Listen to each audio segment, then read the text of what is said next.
Valsad rural પોલીસે મોંઘી દાટ Audi કારમાં લઈ જવાતો 58,804 રૂપિયાનો વિદેશી દારૂ કાંજર રણછોડ પાસેથી ચાલક સાથે ઝડપી પાડ્યો। રૂરલ પોલીસ મથકેથી મળતી માહિતી મુજબ રૂરલ પોલીસની ટીમ વિવિધ ગુનાઓ શોધી કાઢવા માટે પેટ્રોલિંગમાં ફરી રહી હતી, જે દરમિયાન ભોમાપાડીથી કાંજર રણછોડ રોડ તરફ શંકાસ્પદ ઓડી કાર આવી રહી છે અને કારના ચાલકે પોતાની પાસેની કાર પૂરપાટ ઝડપે હંકારી રોડની બાજુમાં આવેલા ઝાડ સાથે અથડાવી દીધી છે,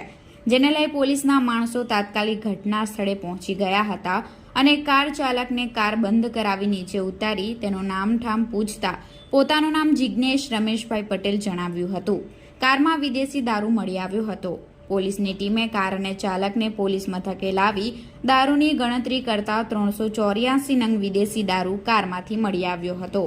કારની કિંમત 10 લાખ, દારૂની કિંમત 58,804, એક મોબાઈલ ફોન જેની કિંમત 5,000 મળી કુલ 10,63,804 રૂપિયાનો મુદ્દામાલ કબજે લઈ ચાલક જિગ્નેશ રમેશભાઈ પટેલની ધરપકડ કરી હતી અને અન્ય 2 કેયુર ભંડારી અને અજય સિંધે નામના ઈસમોને વોન્ટેડ જાહેર કરી પ્રોહિબિશન અંગે રૂરલ પોલીસ મથકે ફરિયાદ દાખલ કરી હતી।